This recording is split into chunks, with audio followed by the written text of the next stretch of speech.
Hello बच्चों, अब हम लोग जिस टॉपिक पे हैं वो है पावर पॉइंट। नाम सुने होंगे पावर पॉइंट। मतलब ये जो हम लोग प्रिंसिपल ऑफ इनहेरिटेंस में म्यूटेशन पढ़ रहे थे, ये म्यूटेशन हमारा ख़त्म हो गया।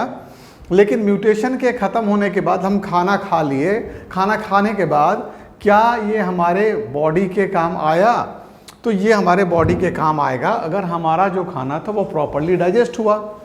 मतलब कहने का था ये वो पॉइंट हैं जो लास्ट में बहुत ज़रूरी हैं। तो खाना खा लिए, वो डाइजेस्ट होगा, तो उसके लिए थोड़ा सा हम लोग क्या किए, अजवाइन खा लिए, तो प्रॉपरली सब चीज़ जो है वो डाइजेस्ट होगा। यहाँ भी हम लोग क्या कर रहे हैं, तो ये पावर पॉइंट हो गया। मतलब अंतिम का वो पोर्शन म्यूटेशन हम लोग प्रॉपरली पढ़ चुके हैं। अब म्यूटेशन से रिलेटेड जो जानकारी हमको देनी है वो ये है कि हम लोग यहाँ पे लिख सकते हैं डू यू नो, क्या तुमको पता है, या ऐसे लिखो यू मस्ट नो। ये जो हेडिंग होगा ना, यू मस्ट नो, तुमको ज़रूर जानना चाहिए। हमारा म्यूटेशन ख़त्म हो गया है, तो ये कुछ पॉइंट और हैं जो हमें जानना ही चाहिए। जैसे पहला पॉइंट, इतना सारा पढ़ने के बाद हम लोग यही डिराइव किए कि ज़्यादातर म्यूटेशन कैसे होते हैं, हार्मफुल होते हैं। एक म्यूटेशन बहुत रेयर होता है, 10 लाख सेल्स में ओनली 1 सेल्स अंडरगो म्यूटेशन। तो म्यूटेशन कैसा हो गया, रेयर हो गया। सेकेंड पॉइंट क्या होता है, म्यूटेशन ज़्यादातर रिसेसिव इन नेचर होते हैं, हार्मफुल होते हैं, और कुछ के चलते तो डेथ हो जाता है, लेथल भी होते हैं। तो म्यूटेशन में be harmful, they may be lethal, है ना। सेकेंड पॉइंट पे आते हैं, कभी कभी कुछ गुड वैरायटीज के प्लांट और एनिमल म्यूटेशन के चलते डेवलप हो जाते हैं। अगर ऐसा होता है तो इसको म्यूटेशनल ब्रीडिंग का नाम देते हैं। नॉर्मली ब्रीडिंग शब्द का प्रयोग हम तब करते हैं जब एक मेल और एक फीमेल दोनों के बीच में क्रॉस कराते हैं to get a good hybrid variety. जैसे पहले हम लोगों के यहाँ जो गाय होती थी ना, वो बहुत कम दूध देती थी, 2 किलो, 2.5 किलो, 3 किलो। बाद में हम लोग डेनमार्क से, जब हमारा ऑपरेशन फ्लड शुरू हुआ, तो डेनमार्क से जो वहाँ पे गाय होती थी और जो बैल होते थे, उनके फ्रोज़न सीमेन को इंपोर्ट किए और यहाँ पे इंसेमिनेशन करना शुरू किए, और हमारी गायें यहाँ पे धीरे धीरे करके इनका दूध की क्वालिटी और बच्चे की क्वालिटी इंप्रूव करती चली गई। 2-3 जनरेशन के बाद आज के डेट में जो हमारे यहाँ गायें मिलती हैं, इनमें दूध देने की कैपेसिटी ये 25 लीटर एंड ऑनवर्ड हो गई। तो ये म्यूटेशनल से के चलते अगर होता है तो इसको बोलते हैं म्यूटेशनल ब्रीडिंग। अभी तो हम लोग ब्रीडिंग करवाएं, there was a cross between 2 varieties, लेकिन अगर म्यूटेशन हो जाए और उसके चलते कुछ इम्प्रूवमेंट हो जाए प्लांट में या एनिमल के सेल्स में, तो इसको बोलेंगे म्यूटेशनल ब्रीडिंग और गुड वैरायटी। तो ये एक पॉइंट हो गया कि sometimes they produce good varieties of plants और एनिमल्स। कभी प्लांट में या एनिमल में म्यूटेशन हो गया और अच्छे वैरायटी का फॉर्मेशन हो गया। मोस्टली हम लोग क्या बता चुके हैं, mostly mutation are recessive in nature. ये सबसे इंपॉर्टेंट पॉइंट है कि ज़्यादातर म्यूटेशन रिसेसिव होते हैं। They never eliminate from A population. अगर म्यूटेशन हो गया तो वो पॉपुलेशन में रहेगा, है ना। जो भी पॉपुलेशन होगा, सपोज करो कोई म्यूटेशन हो चुका है, तो म्यूटेशन किसी न किसी सेल्स में हुआ होगा, और इंडिविजुअल्स के ग्रुप को हम लोग पॉपुलेशन कहते हैं। तो जिस भी सेल्स में होगा, अगर वो सोमेटिक सेल्स है या गैमेटिक सेल्स है, अगर सोमेटिक सेल्स है तो भी वो पॉपुलेशन में दिख रहा है, जब तक दिखेगा जब तक उस इंडिविजुअल का डेथ नहीं हो जाए। अगर हम लोग गैमेटिक की बात करें तब तो वो ट्रांसमिट भी होगा फ्रॉम पेरेंट टू ऑफस्प्रिंग। तो ये एक बात है, कभी भी ये एलिमिनेट नहीं होता अगर म्यूटेशन हो गया, क्योंकि म्यूटेशन को डिफाइन ही किए थे सडन, परमानेंट एंड हेरिटेबल। 3 शब्द का प्रयोग किए थे। सडन अचानक होगा, परमानेंट होगा और हेरिटेबल होगा, ट्रांसमिट होगा। अगर इतनी बातें होंगी तब हम लोग इसको बोलेंगे म्यूटेशन। तो sudden permanent change in gene which is heritable is mutation. तो इसीलिए कहे कि ये पॉपुलेशन से एलिमिनेट नहीं होगा, दे आर नेवर एलिमिनेटेड। अब यहाँ पे कुछ और वर्ड हम लोग देख रहे हैं कि वर्ड्स हमको जानना चाहिए, बस इतना ही है। ये टॉपिक रिलेटेड टू हम लोग कह सकते हैं म्यूटेशन है, बट इसमें सारी बातें तुम लोग जान रहे होगे, बट हम लोग एक बार इसको फिर से देख रहे हैं। Forward and backward mutation.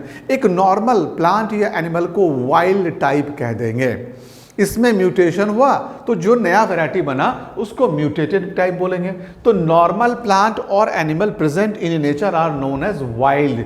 तो वाइल्ड जीन होगा इसका मतलब, उसमें म्यूटेशन हो गया तो इसको बोले फॉरवर्ड म्यूटेशन, और वापस इससे जो जीन बना या जो ऑर्गेनिज्म बना म्यूटेटेड ऑर्गेनिज्म या म्यूटेंट जीन बन गया। लेकिन इसमें एक बार फिर म्यूटेशन हो जाए, समझ लो इसमें फिर एक बार ऐसा म्यूटेशन हो जाए जिससे ये वापस वाइल्ड जीन या वाइल्ड ऑर्गेनिज्म जैसा था वैसा ही हो जाए, तो इस दूसरे वाले को बैकवर्ड डायरेक्शन में हो गया, जैसा पहले था उसमें चेंज हुआ तो ये बना, इसमें फिर चेंज होके अगर पहले वाला टाइप का जीन ही बन जाए तो पीछे की तरफ फिर हो गया, इसीलिए इसका नाम रखे बैकवर्ड म्यूटेशन। तो फॉरवर्ड म्यूटेशन और बैकवर्ड म्यूटेशन दो तरह का म्यूटेशन हो गया। फॉरवर्ड म्यूटेशन में क्या हुआ ये हम लोग जान गए, बैकवर्ड म्यूटेशन में क्या हुआ ये जान गए। वाइल्ड टाइप चेंज हुआ म्यूटेटेड टाइप कहलाएंगे, उसमें फिर परिवर्तन हुआ लेकिन वापस वो वाइल्ड टाइप का ही बन गया तो ये बैकवर्ड म्यूटेशन हो गया। म्यूटॉन किसको बोलेंगे, एक क्वेश्चन आता है कभी बहुत पहले आया था, हम लोग यहाँ पे 3 शब्द का प्रयोग करेंगे, एक सिस्ट्रॉन, एक म्यूटॉन, एक रेकॉन, है ना। ये जो तीनों शब्द हैं ये बड़े इंपॉर्टेंट शब्द हैं। इनमें से एक वर्ड यहाँ पे भी आया तो हम लोग प्लेस वाइज इसको बताएंगे। म्यूटॉन का मतलब होता है वो छोटे से छोटे यूनिट को म्यूटॉन कहते हैं जहां म्यूटेशन होता है। अगर एक नाइट्रोजन बेसिस के हटने से एडेनिन है, ये पे एक्सरे आया या ईवी रे आया और ये डिलीट हो गया, या इसके बदले कोई दूसरा टी आ गया, थायमीन आ गया, तो ये म्यूटेशन हो गया। तो वो स्मॉलेस्ट यूनिट जिस समय जहां पे म्यूटेशन हो रहा हो उस स्मॉलेस्ट यूनिट को उस समय उस जगह के लिए म्यूटॉन कह देंगे। तो कभी एक बेस म्यूटॉन हो सकता है, कभी 2 बेस भी म्यूटॉन हो सकता है, कभी 3 बेस भी म्यूटॉन हो सकता है। मतलब muton is the smallest unit of mutation, जहां म्यूटेशन हो रहा है उसके सबसे छोटे यूनिट को हम लोग म्यूटॉन का नाम दे दिए। तो ये पॉइंट भी हमारा क्लियर हो गया। म्यूटॉन हो गया smallest part of DNA which undergoes mutation. It is one nucleotide और बेस, एक बेस भी हो सकता है, एक से ज्यादा भी हो सकता है। अब आ जाओ मिस सेंस म्यूटेशन, ये तुम्हारा रियल म्यूटेशन है। मिस सेंस, इसको ऐसे समझो कि नाइट्रोजन बेस के 3 के सीक्वेंस को एमआरएनए में कोडोन कहते हैं। 3 का जो बेस होता है ना उसको हम लोग कोडोन कहते हैं। एक जेनेटिक कोड या कोडोन एक एमिनो एसिड को बनाता है। तो पूरी बातों को हम यहां पे समराइज करते हैं। 3 बेसेस, 3 नाइट्रोजन का बेस है ना। अब मान लो हम लोग कहने को कैट कर दिए, कैट गैट कर देते हैं, है ना। इसको हम लोग कह दिए अगर कोडोन, ठीक है। तो बेसिकली ये कोडोन है नहीं, हम एक तरीका बता रहे हैं। कोडोन होगा UU phenyl alanine, WA phenyl alanine, इस तरह के बहुत से कोडोन आएंगे। तो समझने के लिए हम समझा रहे हैं 3 बेस को, नाइट्रोजन बेस के 3 के सीक्वेंस को कोड कहते हैं। एक कोडोन या कोड एक एमिनो एसिड को, 1 एमिनो एसिड को बनाता है या कोड करता है, ठीक। तो अगर इनमें से किसी एक बेस में परिवर्तन हो जाए तो कोडोन बदल जाएगा, कोडोन बदल जाएगा तो एमिनो एसिड का टाइप बदल जाएगा। अब आ जाओ, एमिनो एसिड के सीक्वेंस से प्रोटीन बनता है। एमिनो एसिड 1 2 3 4 5 6 7 8 9 10 ऐसे हम लोग लिखते चले गए, और 20 टाइप का एमिनो एसिड्स होता है। इनके सीक्वेंस के जुड़ने से प्रोटीन बन जाता है। तो अगर एक एमिनो एसिड बदल गया तो प्रोटीन बदल भी सकता है और नहीं भी बदल सकता है। तो अगर प्रोटीन बदल गया तो पूरा का पूरा एंजाइम बदल जाएगा, क्योंकि all enzymes are basically protein. तो हम लोग यहाँ पे आते हैं, जितना भी प्लांट या एनिमल होगा सब में मेटाबॉलिक एक्टिविटी हो रही होगी, सभी मेटाबॉलिक एक्टिविटी। तो एक सीक्वेंस यहाँ लिखते हैं तुम्हारे समझने के लिए, ऑल मेटाबॉलिक एक्टिविटी, है ना, जितनी भी मेटाबॉलिक एक्टिविटी है are controlled by enzyme and all enzyme are basically protein, सभी प्रोटीन के बने होंगे। All protein are made up of amino acid, amino acid के सीक्वेंस के जुड़ने से प्रोटीन बनता है। और एमिनो एसिड जो है वो क्या बोलेंगे, कोडोन, एक एक जेनेटिक कोड जो होता है ना वो कंट्रोल करता है। तो अगर ये बदल गया तो ये भी बदल जाएगा। अब ऐसे समझना है, जेनेटिक कोड जो भी होगा वो एक एमिनो एसिड को कोड करता या बनाता है। एमिनो एसिड के सीक्वेंस के जुड़ने से प्रोटीन बनता है और प्रोटीन का सीक्वेंस ही एंजाइम है, क्योंकि जितने भी दुनिया में एंजाइम होते हैं all are basically protein. Enzyme metabolic activity जब प्लांट या एनिमल में होती है उस समय ये एक्ट करता है। तो all metabolic activity are controlled by enzyme. Enzymes are basically protein. Protein is made up of amino acid. Amino acid itself is coded by genetic code. अब कोड में परिवर्तन आ गया, देखते जाओ। 3 बेसेस था, ये कोड था मान लो CAT और हम A को रिप्लेस कर दिए और कर दिए TCTT। अब ये नया कोड बन गया, नया एमिनो एसिड बन जाएगा। नए एमिनो एसिड के बनने से नया प्रोटीन बन जाएगा। प्रोटीन के नए बनने से एंजाइम बदल जाएगा। मेटाबॉलिक एक्टिविटी को पहले वाला जो कंट्रोल कर रहा था अब नहीं करेगा। तो पूरा का पूरा फिजियोलॉजिकल फेनोमेनन को कंट्रोल कर लिया, या कह सकते हैं कि पूरे के पूरे फिजियोलॉजिकल फेनोमेनन को चेंज कर दिया। ये चेंज हो गया। तो ये बहुत इंपॉर्टेंट पॉइंट था। क्या? मिस सेंस बदल गया ना। ये जो सेंस कर रहा था अब एक चेंज से सेंस ही बदल गया, कोडोन ही बदल गया, एमिनो एसिड ही बदल गया, प्रोटीन ही बदल गया, एंजाइम भी बदल गया और तो और मेटाबॉलिक एक्टिविटी भी बदल गई। तो मिस सेंस, पहले के सेंस को ये मिस कर रहा है, इसीलिए इसका नाम रखे मिस सेंस म्यूटेशन।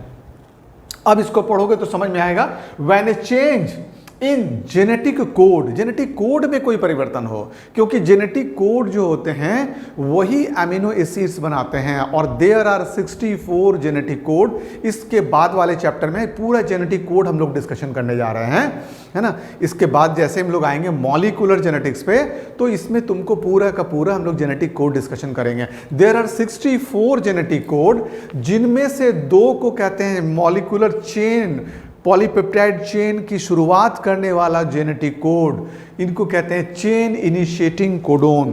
तो हम लोग पॉलीपेप्टाइड चेन के बारे में बता रहे थे और अभी जेनेटिक कोड बताना शुरू कर रहे हैं। थोड़ा सा ये समझना बहुत जरूरी है। इसको समझने के लिए जेनेटिक कोड में एक कोड होता है जिसको बोलते हैं चेन इनिशिएटिंग कोडोन।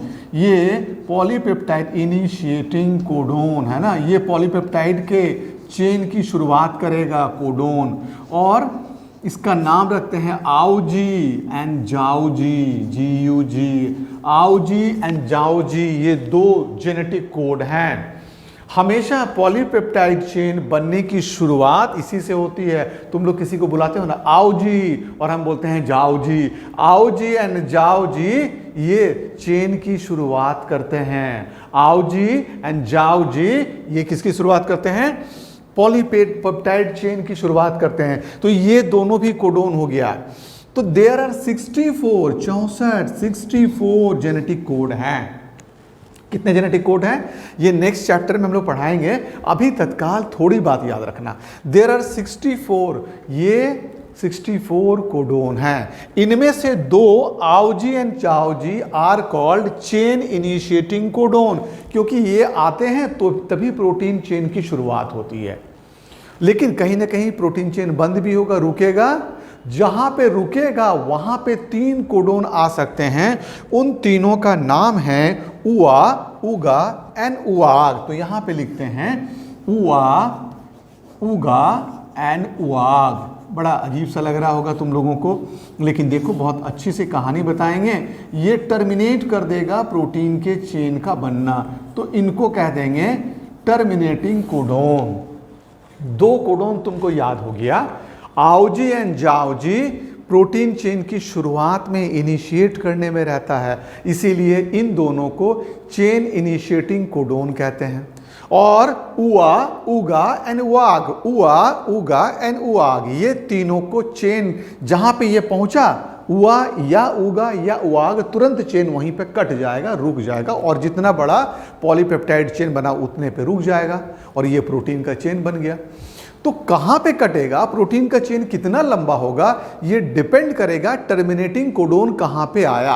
अगर थोड़ी देर के बाद आ गया तो प्रोटीन का चेन छोटा होगा, थोड़े और डिस्टेंस के बाद आएगा तो प्रोटीन का चेन और बड़ा होगा, और थोड़े डिस्टेंस के बाद आएगा तो प्रोटीन का चेन और बड़ा हो जाएगा।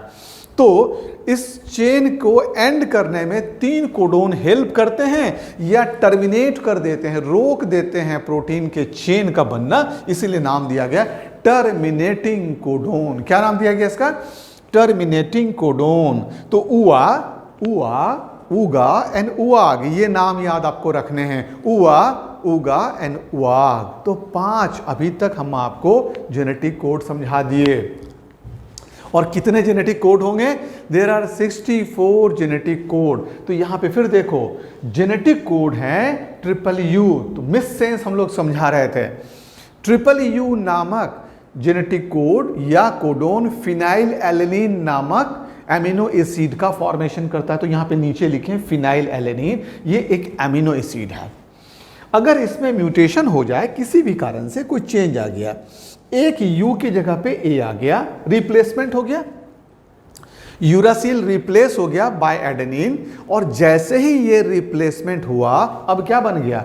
WA नामक कंपाउंड बन गया। तो जेनेटिक कोड बदल गया, WA हो गया, और WA के होते ही अब जो एमिनो एसिड बनेगा वो नया एमिनो एसिड बनेगा, उसका नाम है ल्यूसीन। क्या नाम हो गया उसका? ल्यूसीन। तो यू जब तक था फिनाइल एलेनिन बन रहा था, WA के होते ही ल्यूसीन बन गया। हम लोग क्या क्या हुआ? You phenyl alanine, WA leucine, you phenyl alanine, WA leucine. ये एक एग्जाम्पल हम लोग दिए। तो देखो, तो एमिनो एसिड बदल गया, एमिनो एसिड बदल गया तो प्रोटीन बदलेगा, सेंस बदल गया ना, पूरे काम करने का सेंस बदल गया, मिस हो गया, पहले वाला से मिस हो गया, अब नाम रखे मिस सेंस म्यूटेशन। तो ये पहला तुम लोग समझ गए, when A change in genetic code causes the change of one amino acid of A polypeptide chain, एक एमिनो एसिड बदल गया तो ये सेंस को चेंज कर सकता था। दूसरा, चलो non sense codon. Non sense codon किसको बोलते हैं भाई? हम जा रहे हैं, हमको कोई रोक दिया तो उसको क्या बोलेंगे? क्या नॉनसेंस की तरह तुम काम करो, हम जा रहे हैं, तुम मेरे सामने खड़े होकर हमको रोक दिए, है ना। तुम लोग कहीं निकल रहे हो, कोई तुमको रोक दे तो नॉनसेंस की तरह काम करता है। तो रोकने वाले को नॉनसेंस कहते हैं। और यही तीनों था, UAA उगा एंड उआग, ये प्रोटीन के चेन के बनने को रोक देता है, इसीलिए इसको कभी कभी स्टॉप सिग्नल भी कहते हैं। और इसको नॉनसेंस भी कहते हैं कि नॉनसेंस की तरह काम करते हो, प्रोटीन का चेन बन रहा था, तुम रोक दिए। तो प्रोटीन के चेन के बनने के रोकने वाले उन जेनेटिक कोड का नाम क्या होगा? टर्मिनेटिंग कोडोन, या उसको बोलेंगे स्टॉप सिग्नल, या बोलेंगे नॉनसेंस कोडोन। क्यों बोले? समझ में आ गया, क्योंकि ये प्रोटीन के चेन के बनने को रोक रहा था। तो ये दूसरा पार्ट हमारा क्लियर हुआ, नॉनसेंस कोडोन हम लोग समझाए। कौन से तीन एग्जाम्पल हमने आपको याद कराए? UGA and UAG are terminating codon, AUG and GUG are chain initiating codon. अब आउजी से एक बात याद रखना, आउजी कुछ मीठा हो जाए, हम लोग क्या बोले? आउजी कुछ मीठा हो जाए, मतलब आउजी चेन इनिशिएटिंग कोडोन है और एक एमिनो एसिड बनाता है जिसका नाम मीठा से मिलता जुलता है, मेथियोनीन। आउजी कुछ मीठा हो जाए, आउजी कुछ मीठा हो जाए, मेथियोनीन, AUG एंड GUG, ये इनके बारे में कह रहे थे। ये चेन इनिशिएट भी करेंगे and AUG also makes methionine नामक एमिनो एसिड। AUG एक और एमिनो एसिड को बनाएगा जिसका नाम होगा मीठा से मिलता जुलता मेथियोनीन। तो ये हम लोग समझ में आ गया। अब आ जाओ same sense mutation, same sense mutation. अब क्या होगा? मान लो ये जो बनाता था, सपोज करो यहां पे यू जो बनाता था, बदलने के बाद वो भी यही बना रहा हो, सेम एमिनो एसिड बनाता हो, तो क्या बोलेंगे? सेम सेंस, कोई परिवर्तन नहीं आया। जबकि हम म्यूटेशन भी करवाए, बेस में परिवर्तन भी आया, लेकिन उसका इंपैक्ट नहीं दिखा, उसका इंपैक्ट नहीं आया। तो इसको देखना है, सेम सेंस म्यूटेशन क्या हुआ? Here both codon form same amino acid, दोनों ही क्या करेंगे? सेम एमिनो एसिड को, दोनों ही सेम एमिनो एसिड को कोड करेंगे। बोथ कोडोन, दोनों कोडोन क्या करते हैं, सेम एमिनो एसिड को कोड कर देते हैं। जैसे ट्रिपल यू फिनाइल एलेनिन बनाया, ये हम लोग देखें। फिर यहाँ पे ये यू में चेंजेस आया और यू के जगह पे सी आ गया, यू की जगह पे कौन आ गया, सी आ गया। तो अब ये लेटर्स जेनेटिक कोड पहले था ट्रिपल यू, अब हो गया double U C, U C. तुमने देखा, हम लोग कैसे इसको पढ़ेंगे, triple U phenylalanine, double U C. तुमने देखा फिनाइल एलेनिन, तुमने देखा यू सी, तो क्या देखा, फिनाइल एलेनिन ही देखा। मतलब क्या हुआ, हमारे बदलने के बाद भी हम इसको चेंज किए, इसमें म्यूटेशन हुआ, लेकिन सेंस वही रह गया, इसीलिए इसका नाम रख दिए सेम सेंस म्यूटेशन। यूसी तुमने देखा phenyl alanine, yes triple U हमने देखा ट्रिपल यू फिनाइल एलेनिन। तो ये हमको याद हो गया। अब आ जाओ स्पॉन्टेनियस एंड इंड्यूस्ड म्यूटेशन। देखो नेचर में कई चीज़ों में हमें म्यूटेशन दिख जाता है ना। तो जब नेचर में अपने आप म्यूटेशन हो जाता है, नेचुरल म्यूटेशन होता है, हम इसको स्पॉन्टेनियस कह देते हैं। लेकिन अगर हमको उसका कॉज पता चल जाए, अल्ट्रावायलेट रेडिएशन से हो रहा हो, एक्सरे से हो रहा हो, किसी म्यूटाजेनिक एजेंट से हो रहा हो, तो हम उसको क्या कह देंगे, ये इंड्यूस किया गया किसी न किसी से, एक्सरे से या गामा रे से या बीटा रे से या HNO2 से या मस्टर्ड गैस से, ऐसे किसी केमिकल सब्सटेंस के यूज़ करने से अगर म्यूटेशन होता है तो कह देते हैं इंड्यूस्ड म्यूटेशन। तो फिर देखो स्पॉन्टेनियस के बारे में क्या बोले, ये नेचुरल म्यूटेशन है। कैसा म्यूटेशन है, नेचुरल म्यूटेशन है, नेचर में फ्रीक्वेंटली हो जाता होगा। और इंड्यूस्ड म्यूटेशन के बारे में क्या बोलेंगे, नेचुरल म्यूटेशन बहुत लो होता है, मतलब इसकी जो संख्या होती है ना बहुत कम होती है। लेकिन इंड्यूस्ड म्यूटेशन कैसे हो सकता है, ये तो स्पेसिफिक फैक्टर के चलते होगा। सारे फैक्टर को हम लोग पहले देख चुके हैं, रेडिएशन हो सकता है, या हम लोग बोलेंगे केमिकल सब्सटेंस हो सकता है, यूवी रे हो सकता है, अल्फा बीटा गामा रे हो सकता है, तो या फिर केमिकल सब्सटेंस हो सकता है। इन सारे चीज़ों से अगर होगा तो हम लोग कह देंगे इंड्यूस्ड हो गया। अब आ जाओ, फिर दो शब्द है somatic mutation and germinal mutation. हमारे बॉडी में या प्लांट के बॉडी में दो तरह के सेल्स होते हैं, एक जो रिप्रोडक्शन में पार्टिसिपेट करते हैं, इनको कहते हैं जर्मिनल, जर्मिनेशन है ना, जर्मिनल। और जो बॉडी का पार्ट होता है उनको कहते हैं हम लोग सोमेटिक सेल्स, है ना। जो बॉडी का पार्ट होगा उसका नाम रखेंगे सोमेटिक सेल। तो सोमेटिक सेल्स में जो रिप्रोडक्टिव ऑर्गन नहीं है, उनमें ऐसे किसी सेल्स में अगर म्यूटेशन होता है वो सोमेटिक म्यूटेशंस कहलाता है। लेकिन ऐसे किसी सेल्स में जो जर्मिनल सेल्स का कारण हो, जैसे स्पर्मेटोजेनेसिस के समय स्पर्म में या oogenesis के समय एग में अगर कोई म्यूटेशन हो जाए तो इसको बोलेंगे जर्मिनल म्यूटेशन।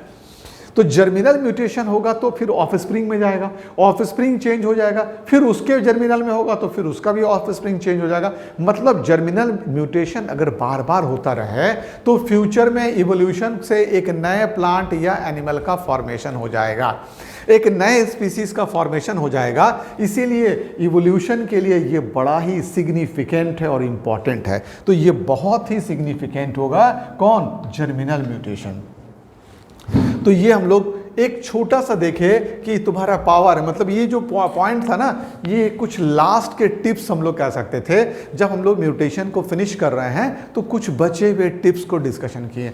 अब म्यूटेशन पे बेस्ड जितने भी आपके पास क्वेश्चंस हो सकते हैं, अब आप निकालो। ये टॉपिक हमारा खत्म हुआ, ऑब्जेक्टिव क्वेश्चंस निकालो। नीट की तैयारी कर रहे हो तो क्वेश्चंस देखो, शायद एक भी क्वेश्चन तुम्हारे इस पढ़ाई के बाहर का नहीं होगा।